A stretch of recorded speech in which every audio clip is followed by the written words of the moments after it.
Hola amigos de Personajes, bienvenidos a un nuevo episodio en vivo de nuestro programa semanal. El día de hoy tenemos a una invitada de lujo, a una invitada muy especial. Quiero presentársela. Ella es mexicana, es una emprendedora social, es montañista, una de las más destacadas en el mundo y también en nuestro continente, en nuestro país. Eh, Carla Willock es la mujer que puso literalmente el nombre y la bandera de México en lo más alto de nuestro planeta. Bienvenida, Carla, ¿cómo estás? Muy bien, muy contenta y gracias por esta invitación a la entrevista. Carla, fíjate que cuando estoy preparando la entrevista, viendo tus conferencias, algunas entrevistas, de las primeras cosas que me llegaron a la mente y me dieron curiosidad es alguien como tú que hace muchísimo ejercicio y es muy activa. ¿Cómo le está pasando en estos momentos, en esta época de, pues, de estar de alguna manera encerrados? ¿Cómo te estás ejercitando para no perder ese ritmo que pues ya has llevado mucho tiempo en tu vida? Bueno, pues haciendo ejercicio, no he dejado de hacer ejercicio. Este, sí, en casa hemos respetado las indicaciones de quédate en casa, pero también, digo, en varios países y en diferentes lugares sí se respeta mucho el poder hacer ejercicio con la sana distancia y aislada. Entonces, afortunadamente, digo, yo estoy viviendo en un lugar en donde tengo acceso a poder estar caminando en un terreno en donde pues no estoy cerca de nadie, ni hay nadie que me pueda ni yo afectar, ni la persona afectarme. Entonces, pues sí, sigo practicando el ejercicio. Sí es difícil el no poder ir a la montaña, eso sí me cuesta el no poder salir y hacer algo de montaña, pero finalmente, pues el ejercicio es el ejercicio, y tú puedes Claro. hacer en tu cuarto, en tu jardín, en el terreno, lo que sea, pero obviamente extraño la montaña. ¿Hace cuánto fue, o más bien antes de que estuviera todo esto de la cuarentena, cuándo fue la última vez que pudiste ir a la montaña?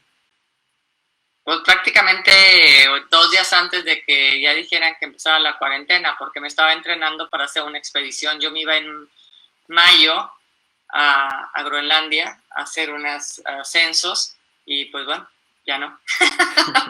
Ya Vale. no. Estaba preparándome, de hecho estaba entrenando porque me estaba preparando para hacer estos ascensos en Groenlandia. Eran 3 montañas en esta región y bueno, pues se pospone, si Dios quiere, para el año que viene.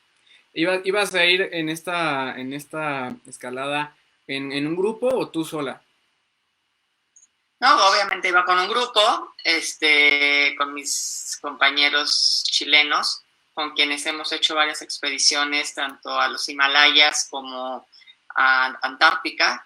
El año pasado estuvimos, de hecho, en el Canchenjunga, el año anterior en Antártica. Hemos hecho varias expediciones juntos, yo sigo haciendo expediciones, y en esta ocasión íbamos a hacer estas 3 montañas en Groenlandia. Claro, sin duda esta cuarentena nos ha cambiado muchos planes y muchas cosas. Oye, Sí, Carla, pero pues, también hay que aprender a adaptarnos. No es algo nuevo en la montaña, siempre nos sucede. O sea, llegas con todo el ánimo, con toda la preparación, con todo el entusiasmo, con todas las expectativas, y de pronto una tormenta, un mal clima, una situación adversa te impide lograr lo que quieres hacer. Digo, muchas ujú, veces nos pasó para ir a Antártica, por ejemplo, que nos decían, o sea, uno no puede, no hay como el horario del vuelo en donde te dicen sale a las 8:15 y ya, y tienes que estar 2 horas antes. Ahí tienes que estar en tu hotel, todo listo, preparado, casi que vestido, para que el momento en que del aeropuerto te llamen, te vayas al aeropuerto y te digan que puedes salir. ok. No puedes salir ni de tu cuarto esperando a que te llamen. Y nos ha tocado que hemos ido 2 o 3 veces al aeropuerto y ya arriba del avión el piloto nos dice, no podemos salir a Antártica porque ya cambiaron las condiciones. Te bajas del avión, regresas a tu hotel, vuelves a hacer check-in para volver a esperar a que el piloto nos llame y nos diga que podemos ir. Realmente estos cambios de planes, estas adversidades, no es algo nuevo para nosotros, bueno, para mí en lo personal. Estamos en Antártica, por ejemplo, la última vez, y estábamos perfectos, ya estábamos acampando, teníamos todo para descansar, había sido un día muy pesado porque al otro día salíamos para continente y resulta que en el momento en que ya te sentabas para poder comer, nos hablan y nos dicen, equípense porque el avión llega en 1 hora, porque vienen tormentas, si no salimos en 3 o 4 horas, nos quedamos aquí 15 días más. Entonces, bueno, vuelve a quitar todo, no comas, o sea, estos cambios de planes es algo habitual. Sí, claro. Además que imagino que algo como es la montaña, donde es totalmente como la naturaleza lo quiera, que muchas veces es algo que tú mencionas en tus pláticas, la verdad es que la capacidad de adaptación debe ser muy fuerte, ¿no? Y esos pequeños cambios en la naturaleza también pueden ser cuestiones de vida o muerte, ¿no? Obviamente. No, sí, digo, imagínate que en esta ocasión, la última que estuvimos en la Antártica, obviamente ya los víveres se habían acabado, teníamos perfectos los víveres para un día más, pero si no salíamos en el momento en el que nos decían, no podíamos quedarnos 15 días, porque era 15 días sin comida, no, ya no teníamos víveres, ya no teníamos nada, entonces y aparte vuelve a empacar todo, vuelve a recoger, a levantar campamento, a equipar y córrele al lugar en donde te puede llegar el avión, porque si no llegas en tiempo, el avión toca y se va sin ti. Entonces realmente sí son situaciones de vida o muerte, sí son situaciones de toma de decisiones rápidas y de poderte adaptar lo más rápido posible. Antes de continuar, Carla, te voy a leer algunos saludos que nos están mandando los que ya se conectaron. Te manda saludos Oscar Motolinía, Francisco García, Mariana Gómez, Víctor Langrave, Freddy León, que dice que eres un gran orgullo, Zulema Cruz, también ahí Leo Vargas, digna representante de México, Vivi Ramo, José Alberto Fernández y bueno, más adelante seguiremos mandando estos saludos para ti. Carla, antes de seguir hablando en específico de la montaña, me gustaría que nos explicaras un poco de lo que estabas haciendo antes de como tal ya dejar todo e irte a entrenar y a ir a practicar e ir a escalar montañas. Y a lo que me refiero es de que estabas trabajando, tenías una posición en gobierno federal y llega un momento en el que decides dejar esa posición que tenías con cierta pues seguridad económica, con cierta estabilidad y decides seguir tus sueños. ¿Cómo sucedió esa transición? Bueno, pues la naturaleza, el deporte, la montaña siempre fue algo que me llamó la atención. Sin embargo, estaban pues estas ideas de que realmente estamos aquí pues para ser felices y que la única forma para ser feliz es que tengas éxito. Entonces vienen todas estas ideas o esta estructura que el sistema nos pone en donde para que tú puedas tener éxito y ser feliz, más bien para que puedas ser feliz tienes que tener éxito y entonces tienes que primero que nada tener una carrera, porque si no tienes una carrera no eres nadie en la vida. Y después, ya que tienes la carrera, pues tienes que tener un buen trabajo, porque si no tienes un buen trabajo, entonces no vales nada. Y después, pues tienes que ganar dinero, y empiezan así con cosas y cosas que de repente dices tú, bueno, pues voy a hacer lo que se supone que tengo que hacer, porque si no, no voy a ser nadie en la vida y yo quiero ser alguien. Entonces, pues obviamente terminé mi carrera, después estuve trabajando, tuve la oportunidad, como dices, de trabajar en el gobierno federal, soy abogada, me gradué como abogada y después, yo hacía montaña, subí algunos cerritos y llegó un momento en el que pues sí tenía ya lo que me habían dicho que era la felicidad, ¿no? Yo ya tenía un muy buen puesto, trabajaba en ese entonces en la Secretaría Particular del Presidente de la República en aquel entonces, tenía acceso pues a gente muy importante, aprendía mucho todos los días, hacía cosas que parecían ser como la cumbre, ¿no? Yeah. Y sin embargo yo decía, bueno, esto me dijeron que era lo que me iba a dar la felicidad, cuando realmente, cuando no puedo dejar de sonreír es cuando estoy en la montaña, cuando estoy en la naturaleza, cuando las cosas son más simples, cuando no hay tantos protocolos ni tantas cosas. Y llegó un momento en el que yo decía, pues es que me gusta más estar haciendo montaña, haciendo deporte. A veces llegaba al trabajo y era estar encerrada desde las 8:30 de la mañana hasta las 8:30 de la noche y no sabía yo si afuera había llovido, había sol, y decía, yo no puedo vivir mi vida de esta forma. Entonces, había que tomar una decisión y había que renunciar, y obviamente pues viene el aspecto económico, en donde pues tampoco yo tenía los recursos como para decir ya no hago nada, porque entonces quién pagaba la renta, quién pagaba todo. O sea, yo me mantenía sola. Así que me puse a ahorrar durante un tiempo y decidí que me iba a dar la oportunidad de hacer lo que amaba y no lo que me habían dicho que era la felicidad. Junté dinero, según yo, para poder vivir tranquila durante un año. Obviamente mi matemática no me resultó tanto porque para los 3 meses ya se me había acabado y ya no tenía lana, pero me di la oportunidad porque dije, a ver, en este entonces pues yo estaba soltera, no estaba casada, no tenía hijos, y dije, si no lo hago ahora, si no hago lo que amo ahora, después no voy a poder, porque voy a tener responsabilidades, voy a tener, no sé, hijos que atender, etcétera. Y fue como jugármela y decir, ¿sabes qué? Lo voy a hacer. Y lo hice. Y fue difícil, porque al principio te digo, o sea, era, híjole, ¿cómo hoy esto o ya no me va a alcanzar para el viernes? O sea, sí era como bien difícil, pero hice lo que quería y empecé a desarrollarse otras oportunidades. Empecé a buscar patrocinios, a desarrollar otras habilidades para poder conseguir los recursos, tocar puertas, aprendí mercadotecnia, etcétera, y finalmente poder financiar las expediciones, que era lo que yo quería hacer. Y cuando llegaba, pues estaba tan contenta que empiezo a dar cursos, a trabajar como freelance, etcétera. Y al final, pues eso me permitió después yo poder continuar haciendo lo que realmente quería hacer. Ahorita que mencionas la parte de buscar patrocinios, que pues era una ayuda fundamental para ti, para poder seguir yendo a la montaña, ¿qué tan difícil es para una montañista, para un alpinista, conseguir patrocinios en comparación con otros deportes?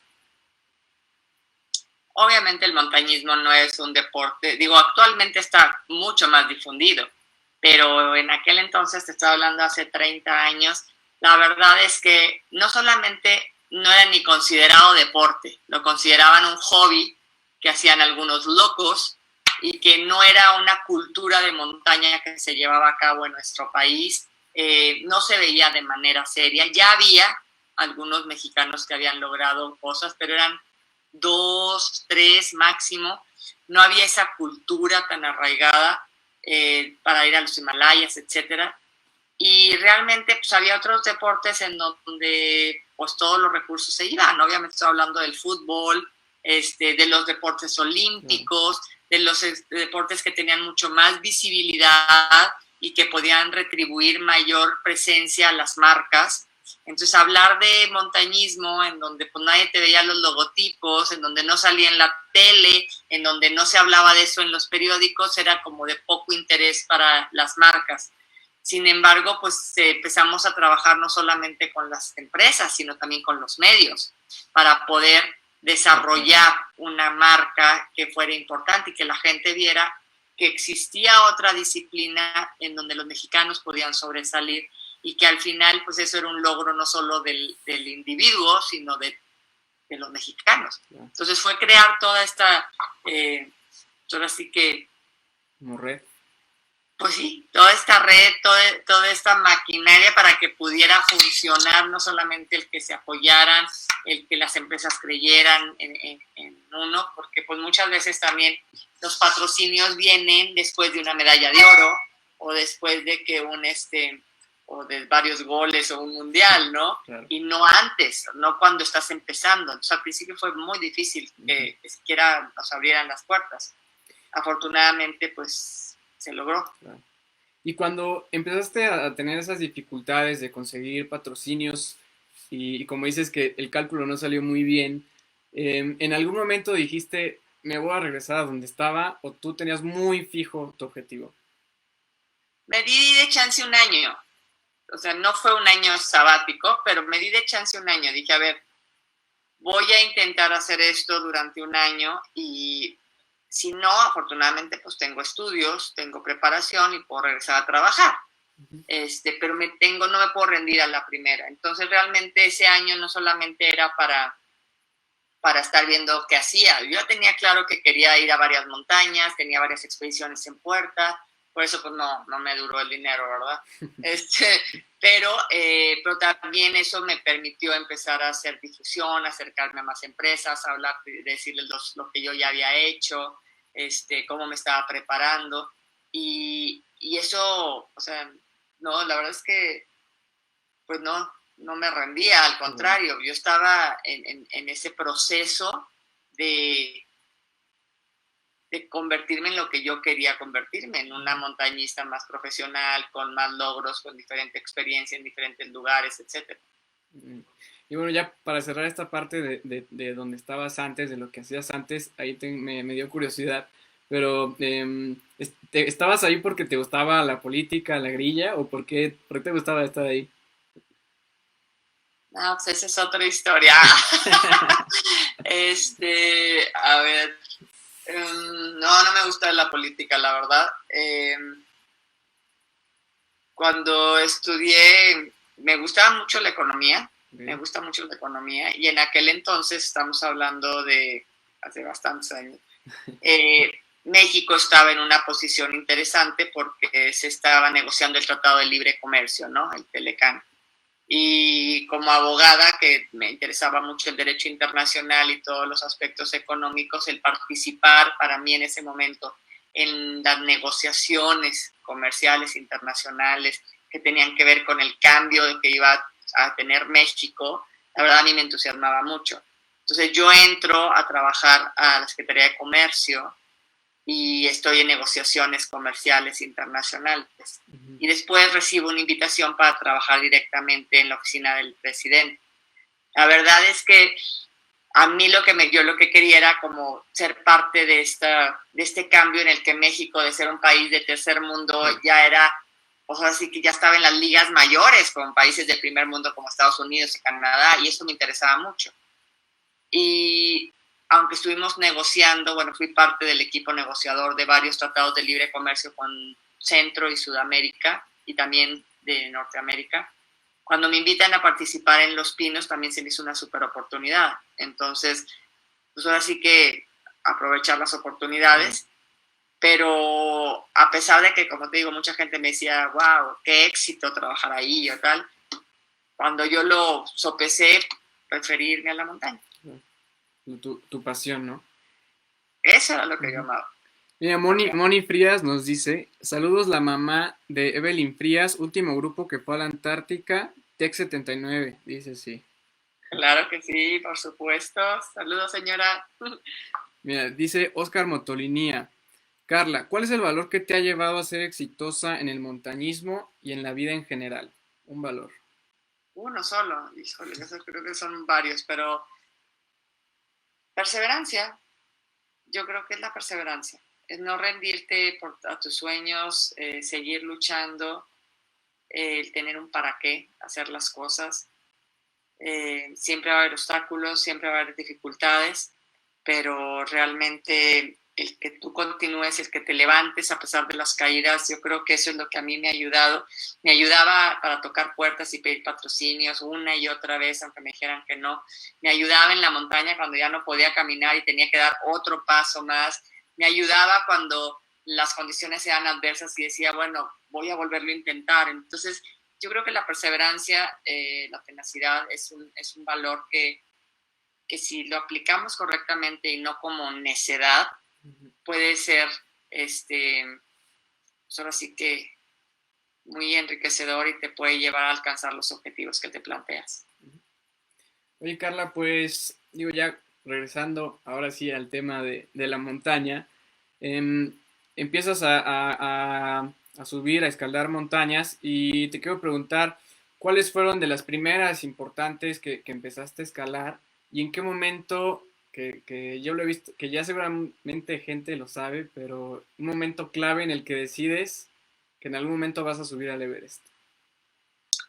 Pues empiezo con los volcanes aquí en nuestro país, con el Popo, el Lista, el Pico de Orizaba, el Nevado, la Malinche, Después me voy a Sudamérica, me voy a la Concagua, en Argentina, en Chile, subí algunas montañas, después en Ecuador, al Chimborazo, al Cotopaxi, en Bolivia, al Illimani, y después me voy ya a los Himalayas, subo en el 96 la sexta montaña más alta del mundo, el Cho-Oyu, y después pues viene el plantearme subir al Everest, porque durante los ascensos que yo hacía, también participaba en algunos campamentos de niños, y en alguna ocasión una chiquita de alguna manera me retó y me preguntó que si había ido al Everest, y yo le dije que no, pero también yo le decía que soñara cosas grandes. Entonces ella me dice, ¿por qué me dices que yo sueñe cosas grandes si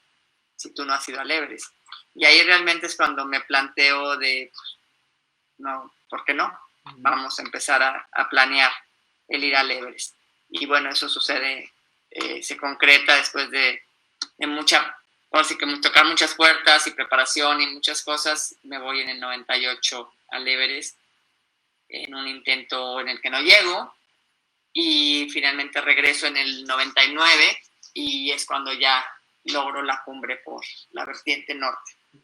Hablando específicamente del 98, de tu experiencia, tuviste 2 oportunidades para subirla y pasaron cosas muy particulares en esas 2 ocasiones. ¿Nos puedes platicar un poco de esos momentos pues tan complicados que viviste, pues ya estando ahí muy, muy cerca? ¿Las 2 del 98? Sí. Pues la primera es que estamos al 19 de mayo del 98, estamos a unos cuantos metros de la cumbre, y de pronto cuando vamos avanzando me informan que olvidamos una cuerda y que por tanto teníamos que regresar. En un primer momento fue como, así que muy choqueante, porque mentalmente yo estaba preparada para regresar si había mal clima, si había una avalancha, si no me sentía lo suficientemente bien, si había tormenta, pero no estaba preparada para que un error humano nos costara tantos años de preparación, tanto dinero, tanto esfuerzo, y fue para mí muy difícil. Aún así, bajo de la montaña el 19 de mayo, y el 20, así, hoy, hace 22 años, pues me dicen que, pues, que no subimos porque nos faltó esa cuerda, tal, y yo les digo que quiero volver a intentarlo. En aquel entonces me dicen que no es posible, que es como tan absurdo como quien quiere correr un maratón un día y al siguiente correr otro maratón, que el cuerpo no lo va a resistir, que yo no puedo, que además soy mujer, así que no creen que pueda. Sin embargo, yo insisto para poder intentarlo después. Y el líder de la expedición me dice que está bien, que suba. Vuelvo a subir el 25 de mayo del 98 a campamento 1, campamento 2, a campamento 3, y cuando ya estoy a 7,400 metros, donde nos íbamos a preparar para tomar nuestras botellas de oxígeno y de ahí subir al último campamento para ya ir de ahí a la cumbre, me informan que no se llevaban las botellas de oxígeno, que no había suficientes botellas de oxígeno. Entonces las contábamos y nos contábamos entre nosotros, y al final lo que me dijeron es, la verdad no pensamos que ibas a llegar hasta acá, entonces no se subieron botellas para ti. Así que me tuve que regresar después de un segundo intento en la misma temporada, en donde me decían que, pues, que nadie intentaba 2 veces. Entonces, pues tuve que bajar, ya con 13 o 14 kilos menos del esfuerzo físico, y muy frustrada, muy triste, muy dolida de haber tenido 2 intentos fallidos. Y finalmente después pues vino el aprendizaje de qué es lo que me había faltado, qué es lo que no hice, y regresé al siguiente año, que es cuando finalmente se logra en el 99 alcanzar la cumbre. Y en el caso de la ocasión en que ya no había tanques de oxígeno, digo, tú hablas mucho sobre ser responsable de todo lo que te rodea y de todas las decisiones que tomas y todo eso. ¿En algún momento tú pudiste haber corregido eso de faltante de tanques para que... En el caso de los tanques, en el caso de la cuerda, pues realmente yo siempre lo cuento como una anécdota en donde, ok, yo hice lo que me tocaba a mí, cada quien tenía una responsabilidad, y yo cumplí con mi parte, y al bajar me enojé mucho porque había alguien que no había cumplido con su parte. Después entendí que pues no es como hacerlo solo lo que te toca, sino preocuparte un poquito por lo que piensan y hacen los demás. En el caso de los tanques de oxígeno, la consigna estaba platicada con, o sea, bueno, el punto ya estaba platicado con el líder. Él sabía, o sea, yo le dije, voy a subir hasta la cumbre, voy a necesitar estos tanques de oxígeno. Todos los compañeros teníamos como cada quien tenía sus 2 tanques que se iban a utilizar, y el hecho de que yo subiera implicaba que ahí estarían. Nada más que aquí lo que faltó fue credibilidad por parte de mi líder, porque dijo, no pensé que ibas a llegar. Ahí sí, yo no los hubiera podido cargar, porque ninguno del equipo los iba a cargar. O sea, eso ya estaba como parte de lo que cada quien le tocaba hacer. Yo iba a cargar otras cosas, esos tanques tenían que estar ahí, pero bueno, así fue el segundo intento en el 25 de mayo. Y bueno, pues ahora pasando un año después, como dices, en el 99, donde logras la cima por el lado norte, ¿por qué tomas la decisión de cambiar la ruta? Primero que nada, porque en aquel entonces no había un número de ascensos. O sea, la ruta norte es una vertiente mucho más técnica y más expuesta. La ruta sur es una ruta que es la normal, que es la ruta que más ascensos tiene, que hoy día, pues bueno, ya se hace hasta tráfico para poder ir a la cumbre. Para mí era un desafío mucho más demandante como montañista hacer una ruta muy poco escalada, y además que estadísticamente en aquel entonces solamente 4 mujeres en la historia la habían subido. De las 4 mujeres solo una había sobrevivido de bajada, y para mí se me hacía un reto mucho más, pues así que valga la redundancia, pero más desafiante. Para mí era estar hablando de realmente de tener los conocimientos y la técnica, de ser más profesional, de hacer las cosas de mejor manera y no por la ruta fácil o por la ruta más transitada. Además que también no quería ir con un exceso de confianza, decir, pues ya el año pasado la subí casi 2 veces y solo porque faltó esto y lo otro. Entonces quise como borrón y cuenta nueva, vamos por otra cara de la montaña, aunque sea más complicada, y a prepararme más. Y en este tercer ascenso, antes de llegar a la cima, ¿hubo algún momento en el que dudaste o simplemente todo el tiempo fue, vamos hasta arriba? Había momentos de dificultad, había momentos de cansancio, había momentos pues que te cuestan mucho, ¿no? Que te cuestan de enfrentarte con la realidad, ver los cuerpos ahí, eso, hay momentos difíciles, pero dudas nunca vinieron. Era algo que yo quería hacer, quería hacerlo de la manera más lúcida, o sea, no estar obsesionada de lo quiero hacer, y que después me costara la vida o me amputaran dedos, etc. Entonces realmente sí iba como con la consigna de que el viaje es de ida y vuelta, que lo quería hacer en estilo, que no quería regresar con lesiones, que tenía que prepararme, pero dudas no hubo.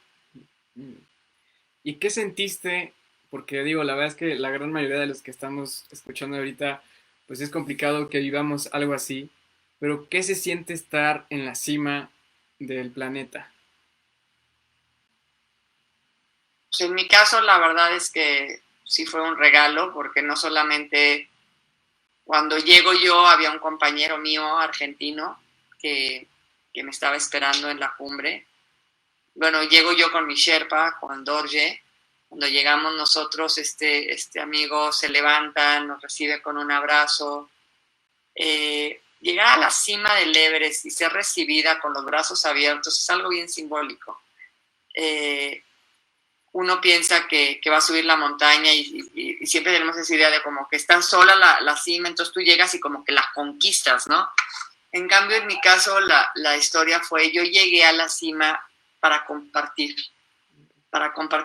el éxito de mi compañero que ya había llegado, el mío que había alcanzado, de mi otro compañero que nos acompañaba.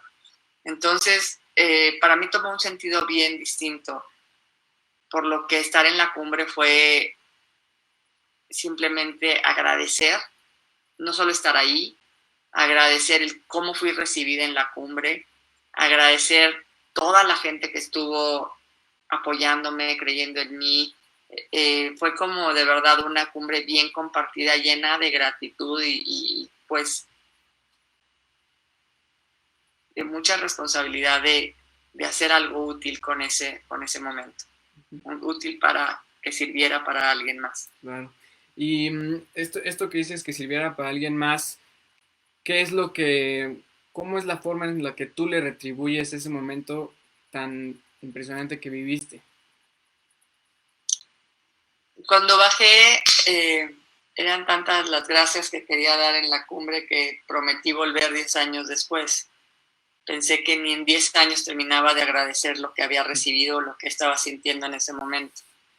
Así que el 27 de mayo del 2009 regreso para hacer una ceremonia de agradecimiento en la región del Everest. Y ahí es cuando nace la idea, bueno, ya estaba la idea, pero ahí es cuando realmente ya se materializa el llevar a cabo y el hacer una fundación. La fundación que lleva mi nombre, que trabajo con jóvenes, con jovencitos de entre 12 y 17 años, ahorita ya crecieron, pero bueno, ya en escuelas públicas para poder hacer proyectos de desarrollo ambiental sustentable, de conectar a los niños con la naturaleza, de desarrollar en ellos un aprendizaje significativo, como llevarlos a la Antártica y llevarlos a diferentes expediciones y darles las herramientas y motivarlos a que hagan pequeñas acciones por el planeta para agradecer lo mucho que del planeta recibimos. Claro. Y justo hablando de esto que mencionas, también viendo otra de tus conferencias, vi que algo que especificas muy fuerte y que la verdad es que muchas veces no tenemos la conciencia de que la naturaleza no nos necesita a nosotros. Y a pesar de ello, nos esforzamos en lastimarla, ¿no? Pues la realidad es que nosotros somos los que la necesitamos. La naturaleza, somos una especie más de las muchas que hay. Y realmente, digo, lo acabamos de vivir con todo esto, con esta situación de la cuarentena. Nosotros nos encerramos y la vida resurgió. Y la contaminación se fue y el agujero de ozono se cerró y los delfines salieron a nadar y todo se restableció en una armonía distinta. Entonces, sí es importante pensar de qué manera estamos impactando, si nuestro impacto es positivo o negativo y cómo estamos actuando, porque finalmente sí, somos una especie, pero no somos la única. Uh-huh. Y el equilibrio en la naturaleza requiere de que todas las especies estén haciendo su parte. Es un trabajo en equipo. Claro. Mira, te voy a leer otras preguntas que nos están llegando. Y de Adriana Olvera, que es aparte de mi mamá, nos está viendo. Dice, Carla, ¿cómo has logrado equilibrar tu dedicación a tu pasión por el montañismo y tu familia? Ok, pues lo que pasa es que muchas veces la fuerza para dar ese paso, la fuerza para avanzar, no estaba necesariamente en mis músculos, estaba también en la gente que creía en mí, en la gente que me quería, en la gente que había confiado en mí. Y muchas veces mi familia es la que realmente yo no hubiera podido hacer lo que hice si yo no hubiera tenido el apoyo de mi madre, el apoyo de mis hermanos, el apoyo de mi familia. Más tarde pues me casé y pues tuve a mis hijas y en el caso, por ejemplo, de Antártica, cuando subo la montaña más alta en el continente antártico, pues yo ya tenía una bebecita en ese entonces tenía 10 mesecitos y realmente subir la montaña para mí era llevar a mi hija al punto más alto y reconocer que hay muchas mujeres que tienen que seguir trabajando y que tienen que dejar a sus hijos un tiempo para poder cumplir con sus sueños y pues son mi fuerza y también es buscar un equilibrio, es el estar con ellas y el estar con ellas momentos de calidad, el fomentar en ellas el amor a la naturaleza y bueno, pues hoy día ya ellas ya son unas señoritas y pues muchas veces me acompañan ahora a la montaña. Sí, justo te iba a preguntar si ellas también son montañistas. Pues les gusta la naturaleza, porque así como me acompañan a la montaña, también me acompañan en travesías en kayak o hacemos otro tipo de deportes que estén cerca de la naturaleza, senderismo, etcétera. Pero sí, las dos son fuertes, son muy fuertes, tienen una capacidad de adaptación interesante a la altitud y lo han hecho bien. Entonces, no sé si ellas quieran autodefinirse como montañistas, yo creo que simplemente son personitas que están empezando a enamorarse de la montaña. Mira, te manda saludos Alfonso Juárez, Valentina Rodríguez, que dice que le encanta tu historia, Mariana Gómez, Silvino Recendis, Paola Gómez, Enrique Reyes, vamos a ver, Poncho Rodríguez, dice estoy súper orgulloso de esta compatriota. Y bueno, regresando un poquito a la parte de tu fundación, ¿cómo llegan los niños a tu fundación? ¿Cómo llegan los niños a la fundación? Bueno, hace ya 11 años que iniciamos primeramente fue a través de una alianza que se hizo con la Secretaría de Educación Pública a nivel federal, en donde a través de una convocatoria se les invitaba a los jóvenes a que quien quisiera presentar un proyecto, primero que nada la idea era que observaran una problemática, que ellos propusieran una solución, que presentaran un proyecto, que inscribieran su proyecto de qué es lo que iban a hacer y cómo lo iban a hacer, y que nos mandaran evidencias de lo que estaban haciendo. Esa era la forma en que se inscribían. Se evaluaban los proyectos y las propuestas y se decía cuál se quedaba y cuál no. Y después se visitaban las escuelas, se llevaba a cabo ahora sí que una visita física para ver cómo estaban los avances en su escuela, qué es lo que estaban haciendo. Ellos iban mandando después todas las evidencias y se seleccionaban los jóvenes para hacer una pequeña excursión al Nevado de Toluca o alguna pequeña montaña, ver también qué capacidades físicas tenían, etcétera. Después se hacía otra selección y se les daba un curso de liderazgo a los jóvenes. Y los que ya participaban en el curso de liderazgo se hacía otra selección de los jóvenes que tuvieran las cualidades de lo que nosotros llamamos LES, es un líder ético sustentable. Okay. Una persona que tiene las cualidades de liderazgo, que está muy consciente de lo que es la ética y el bien común y que hace proyectos que ayudan al medio ambiente. Este grupo, los LES, los líderes éticos sustentables, son los que pasan a ser parte de la fundación, porque luego ellos se convierten en guías y monitores de las siguientes generaciones. La verdad es que son acciones que seguramente sus comunidades van a agradecer, ¿no? Y ya ha habido ciertos proyectos que ya se están llevando a cabo en las comunidades como tal. No, si no hubieran pasado a la segunda etapa. Okay. No, por supuesto. O sea, hay proyectos espectaculares.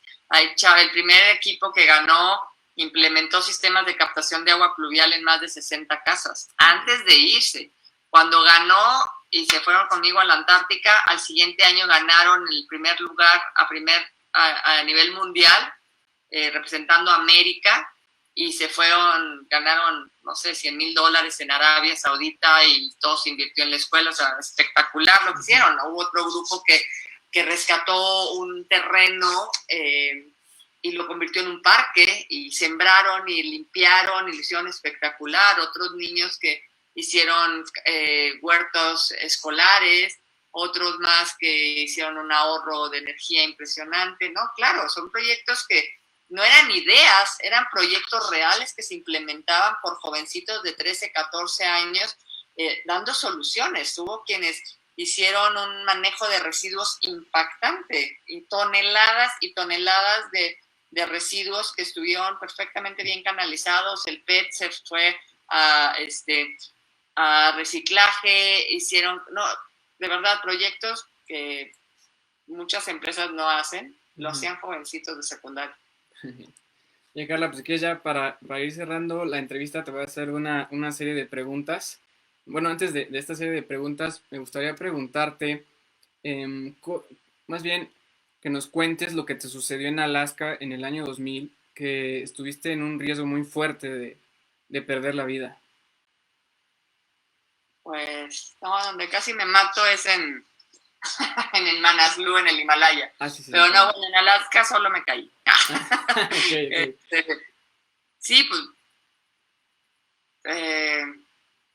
el viento estaba muy fuerte, caigo y sí me asusté y realmente pues hice una autodetención y después pues ya me integré al equipo. La verdad sí estaba un poco asustada, pero también pues ahora sí que la reacción fue simplemente esperar a que mis compañeros me preguntaran cómo estaba, etcétera, cuando la realidad es que pues me di cuenta que cuando vas encordado en la montaña, pues, si tú cometes un error y la consecuencia tú la recibes, pero cuando vamos encordados no se vale que tus errores los pague alguien más. Fue una enseñanza porque en esta ocasión íbamos encordados y sí, cometí un error a la hora de avanzar y caí y realmente después fue como rectificar y darme cuenta que tengo que ser mucho más cuidadosa con las acciones que yo hago porque finalmente impactan de manera trascendental a los demás. En ese momento no solamente me hubiera caído yo, ya que veníamos encordados, sino que si yo me caía me los pude haber llevado. Y al autodetenerme también me di cuenta que pues no solamente lo hice yo sola, sino que tenía el apoyo de 2 personas que estaban ahí también para que yo no me fuera. Entonces es ese reconocer que no estamos solos, que estamos encordados, que no solo es el esfuerzo que tú hagas, sino lo que están haciendo otros, parte de tu equipo, para que tú te sostengas, para que tú te mantengas, para que tú sigas avanzando. Y la importancia de trabajar en equipo. Mucha gente piensa que el montañismo es un deporte muy individual y la realidad es que no.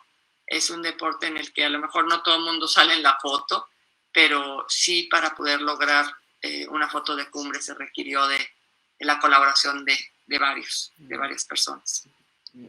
Pues mira, ya para cerrar te leo estas preguntas que son rápidas, es de contestar nada más una cosa. Y bueno, la primera es que también nos manda Valentina Rodríguez, es si solo pudieras llevar una habilidad mental a tu próximo ascenso, ¿cuál sería? Una habilidad mental, actitud. Okay. El mejor consejo que nos darías para la vida. Potencializa tu esencia. Okay. Aparte del Everest, o más bien, no sé si es el Everest, más bien, ¿cuál es tu montaña favorita?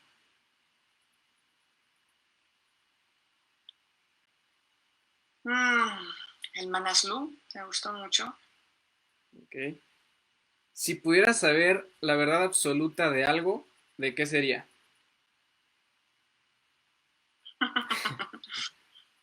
La verdad absoluta, santo Dios, ¿existirá la verdad absoluta? Si existiera. Si existiera la verdad absoluta, no sé si la verdad absoluta cupiera en mi cabecita. Okay. Pero la realidad es que sí me gusta aprender. Creo que esa es una de las cosas que he trabajado durante muchos años, el aprender a aprender, el seguir adaptándome, el seguir reconociendo que hay muchas cosas que no sabemos. Creo que es una búsqueda, no es como un hallazgo en donde llegas y encuentras la lámpara de Aladino y descubres la verdad absoluta de que yo creo más bien que estamos en este plano, en este planeta para experimentar, para desarrollar nuestras competencias, nuestros talentos, nuestras habilidades y que todos los días son un descubrimiento. Entonces, pues en ese proceso estamos y pues a seguirle. Ya cuando llegue la verdad absoluta, pues a lo mejor ya pasaron varias vidas. Claro, no sé. claro. Oye, Carla, pues muchísimas gracias por estar con nosotros en este espacio. La verdad es que eres un orgullo para todos los mexicanos. Tu historia de vida es para aprender muchísimas cosas y para inspirarnos en cualquier ámbito en el que nos desarrollemos. De verdad, muchas gracias por estar aquí. Pues te agradezco así que la invitación y gracias a todos los que nos regalaron un rato de su tiempo para conectarse, para estar aquí. La verdad les deseo pues que en esta cuarentena, que en estos días que han estado, ahora sí que hemos estado en casa y encerrados, pues que sea un tiempo para buscar un poco más de introspección, para encontrar esa esencia de lo que somos, de lo que realmente amamos, no de lo que nos dicen que tenemos que hacer, sino de lo que realmente queremos hacer, que nos ayude a desarrollar nuestros talentos y a ponerlos al servicio de los demás. En unos días más, en 7 días más, se cumplen 21 años que subí el Everest y la verdad es que pues me da gusto celebrar estos 21 años reconociendo que ese ascenso no solamente me llevó a mí a la cumbre, sino me ha permitido ver cómo muchas personas en estos 21 años han logrado sus propias cumbres. Yo la verdad es que les deseo pues mucho éxito en sus propias montañas y ojalá que sigan subiendo su Everest de la cuarentena. Muchas gracias por esos consejos. Mira, ya nada más para decirte aquí estás en nuestro back. Pero bueno, pues amigos, muchas gracias por acompañarnos en esta ocasión con Carla. Muchas gracias por su participación, por sus saludos, por todos sus comentarios. No olviden suscribirse pues, a todas las redes sociales del canal. Y pues nos vemos la siguiente semana. Cuídense mucho, quédense en casa y que todo vaya bien. Hasta luego. Bye, Carla. Bye, bye.